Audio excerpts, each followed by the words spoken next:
कोकण ग्रामीण पर्यटन विकास कार्यक्रमाअंतर्गत कोकण विभागाच्या पर्यटन विकासाला चालना देण्यासाठी राज्य शासनाने महत्त्वपूर्ण निर्णय घेतलाय। गृहराज्यमंत्री आमदार योगेश कदम यांच्या संकल्पनेतून कोकणातील सर्व समुद्र किनाऱ्यांचा आंतरराष्ट्रीय दर्जाचा विकास करण्यासाठी तसेच सुसज्ज, स्वच्छ आणि अत्याधुनिक पर्यटनाच्या सोयी सुविधा असलेले समुद्र किनारे विकसित करण्यात येणार आहेत।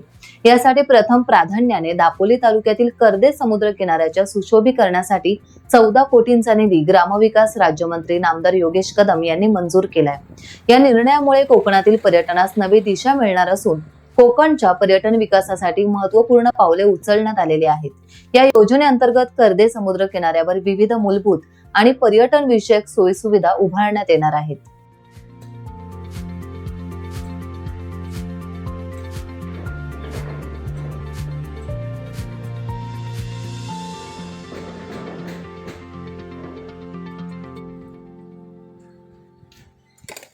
कोकण ग्रामीण पर्यटन प्रकल्पाअंतर्गत महाराष्ट्र शासनाच्या 25-15च्या या शीर्षामधून माननीय राज्यमंत्री योगेशदादा कदम साहेबांनी कर्दे गावाला परिपूर्ण पर्यटन ग्राम विकसित करण्यासाठी 14 कोटी 2 लाखाचा निधी मंजूर केलेला आहे।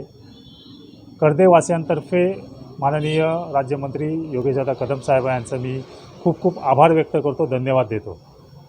25-15 या हेडखाली कोकण ग्रामीण पर्यटन प्रकल्पासाठी 2015 पासून कर्दे आणि आजूबाजूची गावं याच निधीसाठी प्रयत्नशील होती।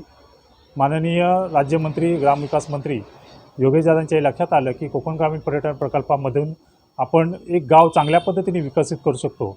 कर्दे गावाचा आराखडा 2015 पासून तयार होता आणि तो त्यांना सादर केला। त्यांनी लगेच त्याला मंजुरी दिली।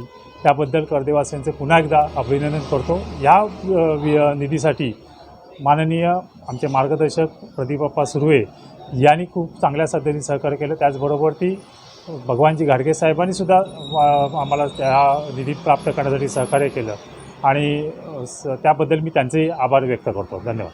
टाइम्स डिजिटलला लाईक करा, सबस्क्राईब करा, शेअर करा आणि बेल आयकॉन दाबायला विसरू नका। पाहत रहा टाइम्स डिजिटल।